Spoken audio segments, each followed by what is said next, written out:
नमस्ते, मैं रोहित तिवारी और आप इस वक्त मेरे YouTube channel Urmila IAS academy में मुझसे जुड़े हुए हैं।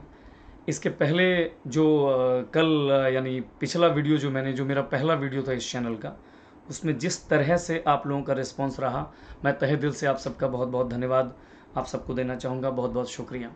आज के इस वीडियो में हम बात करेंगे झारखंड पंचायत चुनाव के। झारखंड पंचायत चुनाव पर ही हमारी आज की चर्चा होगी। तो सवाल ये उठता है कि इस पंचायत चुनाव को लेकर के किन किन बिंदुओं पर, किन किन डायमेंशंस पर मैं आपसे चर्चा करूंगा, पहले ये क्लियर कर दूं। तो एक डायमेंशंस तो ये होगा, एक डायमेंशन ये होगा कि मैं कुछ झारखंड चुनाव को लेकर के कुछ बेसिक पॉइंट आपको बता दूं। दूसरी बात एक होगी कि जैसे कुछ जो चुनावी खर्च होता है, तो चुनावी खर्च सीमा क्या होगी इस बार, उस पर आपसे मैं चर्चा कर दूंगा। तीसरी बात कि कुछ आंकड़े, खैर आंकड़े मैं इसी में बता दूंगा कि आखिर आंकड़े क्या हैं। और एक तीसरी बात, जो अभी ओबीसी आरक्षण को लेकर के जो विवाद है, वो विवाद वास्तव में वह विवाद क्या है, उस पर सुप्रीम कोर्ट क्या कल कुछ करने वाली है, कुछ दूसरे स्टेट्स में क्या कुछ हुआ है, और ये जो ओबीसी आरक्षण को लेकर के जो विवाद सुप्रीम कोर्ट में एक पीआईएल दर्ज किया गया है, यानी इससे संबंधित पीआईएल जो है, उस संबंधित पब्लिक इंटरेस्ट लिटिगेशन के अलग अलग पहलुओं पर मैं आपसे इस वीडियो में चर्चा करूंगा। मैं उम्मीद करता हूं कि न सिर्फ कोई एक स्टूडेंट, न सिर्फ आप एक विद्यार्थी होने के नाते, बल्कि एक साधारण वोटर होने के नाते भी यह वीडियो आपके लिए बहुत उपयोगी है। आपको इस वीडियो पर गौर करना चाहिए, आपको ये चीज़ें जानना चाहिए। मुझे ऐसा लगता है कि जागरूकता समाज को बेहतर बनाने का, या शिक्षा समाज को बेहतर बनाने का सबसे उत्तम माध्यम होता है। आइए हम उसी चीज़ को और आगे बढ़ाएं, हम इस समाज में जागरूकता को आगे बढ़ाएं। तो मैं आपसे यही अपील करूंगा कि यदि ये वीडियो आपको लगता है कि आपके काम की चीज़ है, तो आपको ज़्यादा से ज़्यादा इसको शेयर करिएगा, सब्सक्राइब करिएगा, लाइक करिएगा, कमेंट करिएगा। आइए मैं बात करता हूं कुछ बेसिक पॉइंट पर। सबसे पहले, जैसा कि आप सभी जानते हो, आप सभी को इस बात की पूरी जानकारी है कि झारखंड सरकार ने हाल ही में राज्य में चुनाव की घोषणा कर दी। राज्य में पंचायत चुनाव की घोषणा हो गई, चुनाव की घोषणा हुई।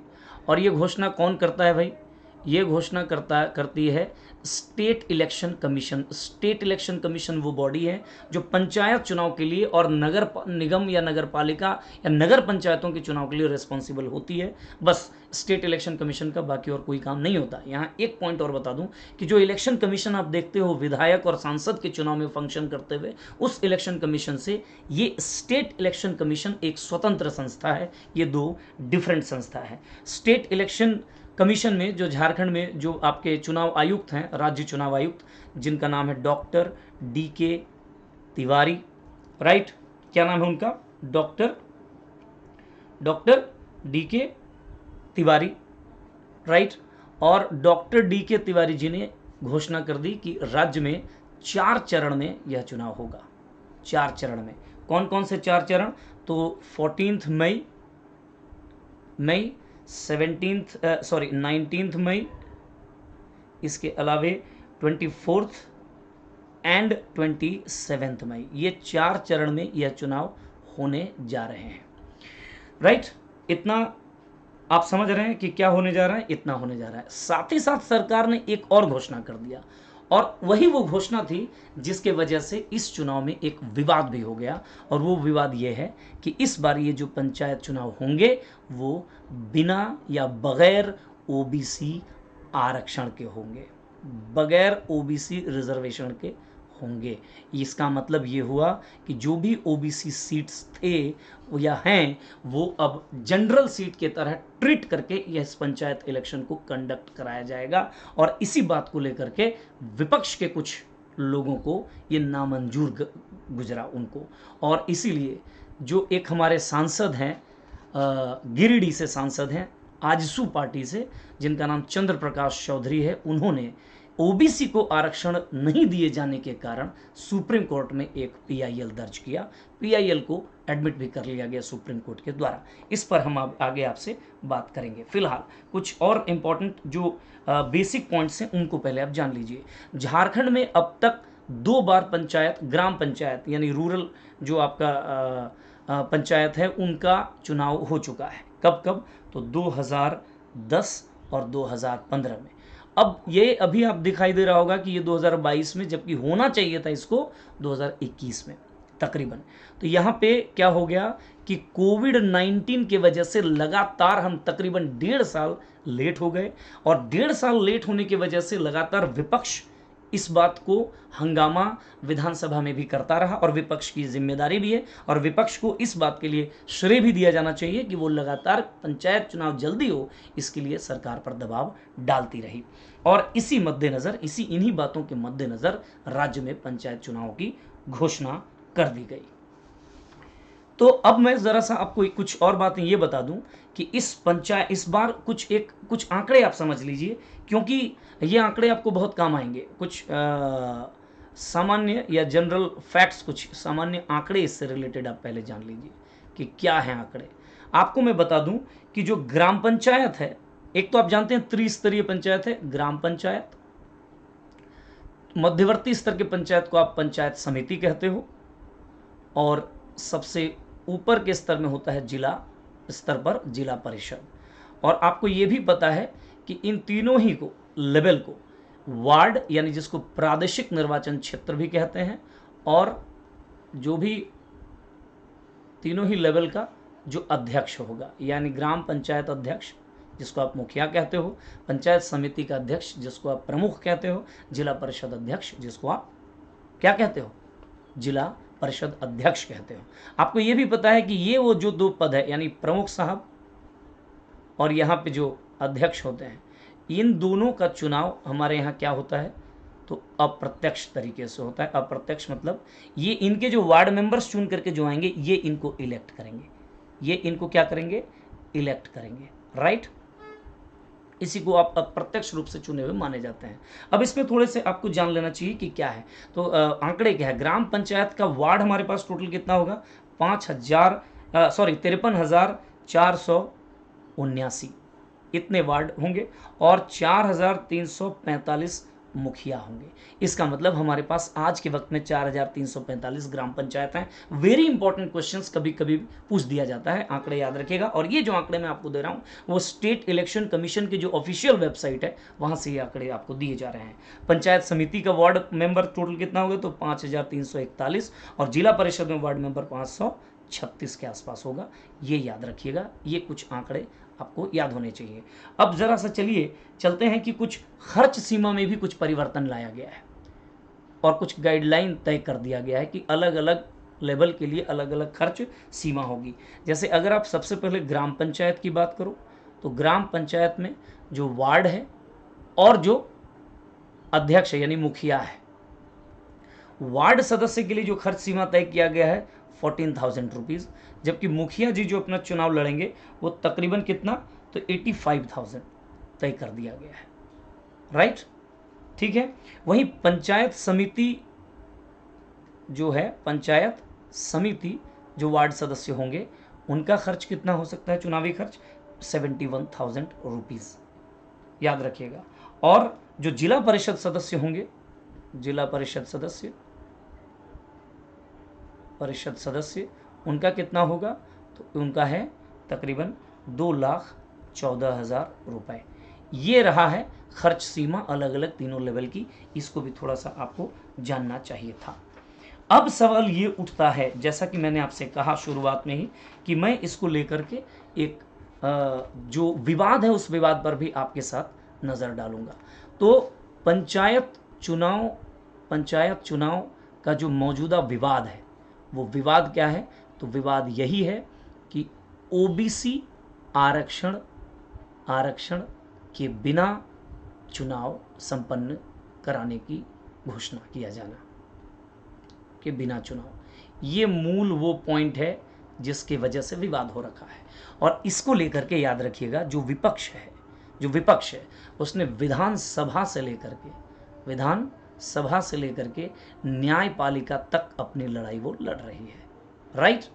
और आपको मैं बता दूं कि जैसे विधानसभा में किसने, तो बीजेपी के एक विधायक हैं जिसको कहते हैं, जिसका नाम है रामचंद्र चंद्रवंशी। क्या नाम है, तो रामचंद्र चंद्रवंशी। रामचंद्र चंद्रवंशी विश्रामपुर से बीजेपी के विधायक हैं, रामचंद्र चंद्रवंशी, राइट। ये विश्रामपुर विधानसभा से विधायक हैं। इन्होंने एक ध्यानाकर्षण प्रस्ताव लाया था विधानसभा में। ध्यानाकर्षण प्रस्ताव क्या होता है, तो कुछ विशेष लोक महत्व के मुद्दे पर अविलंब सदन का ध्यान आकृष्ट करने के लिए एक प्रस्ताव लाया जाता है, जिसको ध्यान आकर्षण प्रस्ताव कहते हैं, जो रामचंद्र चंद्रवंशी के द्वारा लाया गया। और उस पर आलमगीर आलम, जो इस वक्त हमारे पंचायती राज और ग्रामीण विकास के मंत्री हैं, इन्होंने अपना जवाब दिया। इन्होंने बस इतना पूछा, रामचंद्र चंद्रवंशी ने, कि भाई बिना ओबीसी आरक्षण के हम क्यों करा रहे हैं, इसका हमें जवाब दिया जाए। और इसके जवाब में सरकार ने कई तर्क गिनाए, मैं उन तर्कों की भी आपसे चर्चा करूंगा। सवाल जहां तक न्यायपालिका में इस लड़ाई को लेकर के जाने की है, तो न्यायपालिका में इस लड़ाई को लेकर के जाने वाले हैं चंद्र प्रकाश चौधरी। चंद्र प्रकाश चौधरी, जो झारखंड में गिरिडीह से सांसद है, आजसू पार्टी के सांसद, आजसू, ठीक है। इन्होंने एक PIL दर्ज किया, याद रखिएगा। और इनके इस PIL में प्रतिवादी जो बनाया गया, यानी ओपोनेंट पक्ष किसको बनाया गया, तो एक तो झारखंड सरकार को, और दूसरा चूंकि इलेक्शन कंडक्ट कराती है स्टेट इलेक्शन कमीशन, तो राज्य निर्वाचन आयोग को, याद रखिएगा। झारखंड सरकार और राज्य निर्वाचन आयोग, दो को पार्टी बनाया गया। और PIL में ये मांग की गई कि OBC को आरक्षण का लाभ मिले, आरक्षण का लाभ मिले, राइट। ये मांग की गई, इस मेरिट पर PIL को दर्ज कर दिया गया। और PIL जो दर्ज हुआ, उसको लेकर के 21 अप्रैल को पहली सुनवाई हुई। इस PIL की जो पहली सुनवाई आपको नजर आएगा, वो 21 अप्रैल को हुई। 21 अप्रैल से ये मामला चला गया 25 अप्रैल को, और उसके बाद ये मामला ट्रिपल बेंच पे चला गया है, और वो 4 मई यानी कल इसका एक जवाब आना है, ठीक है। ये विवाद क्या है, मैं आपको थोड़ा सा शॉर्ट में आपको बता दूं कि जो OBC आरक्षण का जो मामला है, याद रखिएगा, OBC आरक्षण का मामला जो है, उस मामले पर आइए क्या बातें हुई। तो OBC कहा गया, सुप्रीम कोर्ट ने, देखिए 2010 में एक केस आया था, 2010 में एक केस आया था, और उस केस का नाम क्या है, K Krishnamurthy versus Union of India case, K Krishnamurthy versus Union of India. इस केस में कहा, बहुत स्पष्ट रूप से एक जजमेंट दिया था सुप्रीम कोर्ट ने, कहा था कि जो आरक्षण शिक्षा और नौकरियों में मिलती है, जो आरक्षण वो और जो राजनीतिक भागीदारी को सुनिश्चित करने के लिए जो दिया जाता है आरक्षण, यानी पॉलिटिकल पार्टिसिपेशन को बढ़ाने के लिए जो आरक्षण दिया जाता है, ये अलग अलग प्रकार के आरक्षण है, राइट, प्रकार के आरक्षण है। और ये कहा गया कि जो OBC को 27% जो आरक्षण दिया जाता है, वो यहाँ इम्प्लीमेंट होगा, यहाँ इम्प्लीमेंट एज इट इज नहीं हो, एज इट इज नहीं हो। ये नहीं कहा गया कि OBC आरक्षण नहीं लागू हो, एज इट इज 27% जो आरक्षण की बात की गई थी, वो शिक्षा और नौकरी के संदर्भ में था। यहां क्या किया गया, सुप्रीम कोर्ट ने एक आदेश दिया, यानी कुल मिलाकर के ये भी बात समझ लीजिए कि शिक्षा और नौकरी पर जो आरक्षण की बात की जाती है, शिक्षा पर नौकरी के आरक्षण 15(4) और नौकरी पर आरक्षण की बात की जाती है, वो संविधान का अनुच्छेद 16(4) के तहत है। जबकि जो पंचायतों में जो आरक्षण के लिए जो संबंधित अनुच्छेद है, वो क्या क्या है, तो याद रखिएगा, एक तो 243D6 है, और एक 243T6 है। D6 में पंचायतों में, राइट, और यहां नगर निकायों में, क्या है, नगर निकायों में आरक्षण की बात की गई है इन दोनों अनुच्छेद में। और आरक्षण जो मिलेगा इनमें, याद रखिएगा, महिला बोला गया, संविधान कहता है कम से कम 1/3, जबकि कई राज्यों ने आधा, 33% की जगह 50% कर दिया गया। झारखंड में भी 50% है। एससी और एसटी को उनके जनसंख्या के अनुपात में देना पड़ेगा और अनिवार्य रूप से देना पड़ेगा, राइट। लेकिन जहां बात आई ओबीसी आरक्षण की, तो वहां पर संविधान कहता है कि ये राज्य सरकार तय करेगा, स्टेट गवर्नमेंट तय करेगा कि इसमें क्या करना है। देना चाहते हैं दीजिए, नहीं देना चाहते हैं आपका अगर economic socio economic condition, socio economic social and educational backwardness OBC का नहीं आपके यहाँ, आप मत दीजिए। ये तय कर दिया गया कॉन्स्टिट्यूशन के हिसाब से। लेकिन ये बात कह दिया गया सुप्रीम कोर्ट के द्वारा कि अगर आप देते हो तो 27% आरक्षण एज इट इज स्ट्रेट जो देना है वो नहीं दे सकते, वो शिक्षा और नौकरियों के लिए है। यहां पे आपको क्या करना पड़ेगा, अगर पंचायतों में अगर आप देना चाहते हैं, पंचायत में अगर आप ओबीसी रिजर्वेशन देना चाहते हैं, यानी एक तरीके से पॉलिटिकल पार्टिसिपेशन देना चाहते हैं ओबीसी समुदाय को, तो उसके लिए एक क्राइटेरिया है और उसी क्राइटेरिया का नाम दिया गया triple test. That proper criteria is called triple test. अब सवाल ये उठता है कि ट्रिपल टेस्ट क्या है, तो बोला गया सुप्रीम कोर्ट के द्वारा कि ट्रिपल टेस्ट 3 अलग अलग बिंदुओं की बात करता है। एक कि एक क्या करेंगे आप कि एक स्पेशल डेडिकेटेड कमीशन सेटअप करिए। कमीशन मतलब एक आयोग सेटअप करना होगा, और ये आयोग क्या करेगा, वास्तव में आंकड़े, इसको कहा गया कंटेम्पोरेनियस डेटा। कंटेम्पोरेनियस डेटा मतलब जो चीज़ें इस वक्त हैं ओबीसी से रिलेटेड, चाहे जनगणना से संबंधित उनका सोशियो सामाजिक आर्थिक या सामाजिक शैक्षणिक जो बैकवर्डनेस है उनका क्या सिचुएशन है, उसको लेकर के कंटेम्पोरेनियस डेटा कलेक्ट करेगा ये कमीशन, और डेडिकेटेड रूप से ये करना ही होगा आपको, ये कहा गया। दूसरी बात ये क्या करेगा कि बैकवर्डनेस जो है पिछड़े वर्ग में, उसका नेचर कैसा है, उसके पैटर्न कैसे हैं, वो तमाम चीज़ें ये कमीशन तय करेगा। और इसके आंकड़ों के आधार पर आप क्या करिएगा, सेकंड पॉइंट जो कहा गया जिसको ट्रिपल टेस्ट में दूसरी वाली जो बात की गई कि ये कानूनी तौर पर आप तय करिए, कानूनी तौर पर आप तय करिए अलग अलग जो आपका लोकल बॉडी है, यानी स्थानीय निकायों के आधार पर, स्थानीय निकायों के आधार पर क्या करिएगा कि आप आरक्षण का अनुपात तय कर दीजिए। आरक्षण का अनुपात तय करना होगा, मतलब कि इस राज्य के सारे स्थानीय निकायों पर पैरेलल एक समान कोई एक परसेंटेज आप नहीं दे सकते। हो सकता है किसी स्थानीय निकाय पर उन्हें ज़्यादा आरक्षण की ज़रूरत है, किसी स्थानीय निकाय पर कम आरक्षण की ज़रूरत है, उसको तय करिए, राइट। और तीसरी बात ये कहा सुप्रीम कोर्ट ने कि किसी भी केस में in any case such reservation shall not exceed aggregate of 50%, यानी ये जो दिया जाएगा ओबीसी एससी एसटी वो 50% से ज़्यादा न हो। और जब इन तीनों चीज़ों को आप फुलफिल कर लेंगे तो कहा गया कि ट्रिपल टेस्ट हुआ, और ट्रिपल टेस्ट में पास हुए तब ओबीसी आरक्षण आपको देना पड़ेगा, तब आप दीजिएगा, वरना आप ऐसे नहीं दे सकते डायरेक्ट 27%। महाराष्ट्र वगैरह ने, मध्य प्रदेश वगैरह ने डायरेक्ट 27% आरक्षण को इंप्लीमेंट करके दिया, सुप्रीम कोर्ट ने वहाँ पर रोक लगा दी।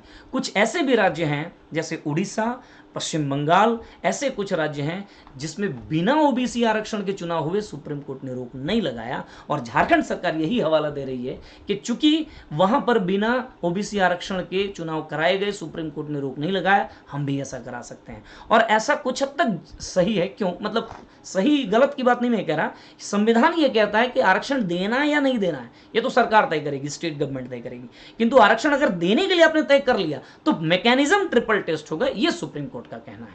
तो यहां जब दिया ही नहीं जा रहा तो मुझे ऐसा लगता है, एज पर माई ओपिनियन, कल के शायद फैसले में कोई बहुत बड़ा परिवर्तन नहीं होने जा रहा है और झारखंड में ये पंचायत चुनाव होने जा रहा है। जो मेरा मेरी अपनी समझ है, मैं ये नहीं कह रहा कि मैं ही सर्वज्ञ हूँ और मैं ही सब कुछ सही जानता हूँ, हो सकता है मैं गलत ठहर जाऊँ, किंतु ये मेरी अपनी समझ कहती है। तो मैं फिलहाल, आप ट्रिपल टेस्ट समझ गए होंगे। अब सवाल ये उठता है, अब झारखंड सरकार का स्टैंड क्या रहा। झारखंड सरकार क्या कह रही है, देखिए झारखंड सरकार कह रही है कि ये जो ट्रिपल टेस्ट है इसमें देरी होगी, काफ़ी देरी होगी। कंटेम्पोरेनियस डेटा कलेक्ट करना उतना आसान चीज़ नहीं है। एक एक जो नगर निकाय, अलग अलग नगर निकाय वाइज आरक्षण का कोटा तय करना, अनुपात तय करना बड़ी कठिन काम है, एक मैकेनिज्म, उसमें थोड़ा टाइम लगता है। तो इस देरी को ऑलरेडी हम क्या कर चुके हैं, ऑलरेडी देरी हो चुकी तकरीबन 15 महीने की। और इससे क्या हो रहा है, एक नुकसान हो रहा है झारखंड सरकार को। देखिए, जो 15वां वित्त आयोग है, 15वां वित्त आयोग के जरिए जो अनुदान दिया जाता है, ये अनुदान एक्चुअली स्थानीय निकायों को दिया जाता है। ठीक है, स्थानीय निकायों को दिया जाता है। ऐसा वित्त आयोग की ही सिफारिश के तहत स्थानीय निकायों को मजबूत स्थिति प्रदान करने के लिए किया गया था। अब जब आपके यहाँ स्थानीय निकाय है ही नहीं तो अनुदान आपको मिलेंगे नहीं। और इससे सरकार का ये कहना है कि झारखंड को अगर चुनाव नहीं हुए, चुनाव न होने पर क्या होगा, लगभग 700 से 800 करोड़ का नुकसान हो रहा है ना, करोड़ का नुकसान हो रहा है। देखिए, सरकार का स्टैंड समझिए, स्थानीय निकाय अगर नहीं रहेंगे तो अनुदान नहीं मिलेगा, 700-800 करोड़ रुपए की लगभग नुकसान हो रहा है हमें, ऑलरेडी देरी हो चुकी है। ऐसे कंडीशन में क्या, और दूसरी बात, जब हम, सरकार ने यह भी कहा कि जब हम नहीं चुनाव करवा रहे थे तो यही विपक्ष हमें परेशान कर रहा था, अब जब करवा रहे हैं तो दिक्कत है। और अगर बिना ट्रिपल टेस्ट का हम करवाने के लिए डायरेक्ट 27 कर देंगे तो हमें भी रोक लगा दिया जाएगा, क्योंकि ऑलरेडी मध्य प्रदेश और महाराष्ट्र में ऐसा हो चुका। और मध्य प्रदेश और महाराष्ट्र क्या कर चुका कि एक नया बॉडी सेटअप कर चुका, ट्रिपल टेस्ट के तहत आयोग सेटअप कर चुका। अब ये कंटेम्पोरेनियस डेटा को कलेक्ट करेगा, उसके बाद आगे बढ़ेंगे। लेकिन हम अभी उतना लेट करने की स्थिति में नहीं है, ऐसा सरकार का स्टैंड है, राइट। तो बिना ट्रिपल टेस्ट के चुनाव हो चुके, बिना ओबीसी आरक्षण के चुनाव हो चुके उड़ीसा, तमिलनाडु और वेस्ट बंगाल में, जबकि डायरेक्ट 27% रिजर्वेशन देने के केस में महाराष्ट्र और एमपी में रोक लगा दिया गया सुप्रीम कोर्ट के द्वारा। तो मैं समझता हूं कि ये जो पूरा मामला है आपको समझ में आ गया होगा, एग्जैक्टली ये इशू क्या है। अब आप खुद तय करेंगे कि क्या सही है क्या गलत है। याद रखिएगा कि मेरे इस पूरे डिस्क्रिप्शन पे, पूरे इस डिस्कशन पे मैं किसी भी एंगल में किसी का भेदभाव या किसी के साथ पक्षपात नहीं कर रहा। ऐसा नहीं कि मैं सत्ता पक्ष की बड़ाई कर रहा और विपक्ष की बुराई कर रहा। मैंने पहले ही कहा, विपक्ष पंचायत चुनाव नहीं होने के मुद्दे को उठा रही है, विपक्ष को इस बात को श्रेय मिलना चाहिए। सरकार जो करवा रही है, सरकार के अपने स्टैंड आपके सामने जो उसने रखा, ये विवाद क्या है वो मैंने आपको स्पष्ट तौर पर बता दिया। मुझे लगता है ये कंटेंट आपको बहुत काम आएगा और हर एक व्यक्ति को, हम में से हर एक व्यक्ति को इस बात को समझना चाहिए कि ये वास्तव में है क्या, right. Okay, so thank you so much for this video, thanks a lot everyone, bye bye. मैं जाते जाते एक बात आपसे ज़रूर कहूँगा कि प्लीज़, अगर आपको लगता है कि मेरे कंटेंट आपको छू रहा है, मेरे कंटेंट आपको प्रभावित कर रहा है, तो सब्सक्रिप्शन यानी सब्सक्राइब करिए इस चैनल को, लाइक करिए, शेयर ज़्यादा से ज़्यादा कर दीजिएगा, इतनी मैं आपसे रिक्वेस्ट करता हूँ। बहुत बहुत धन्यवाद, नमस्कार।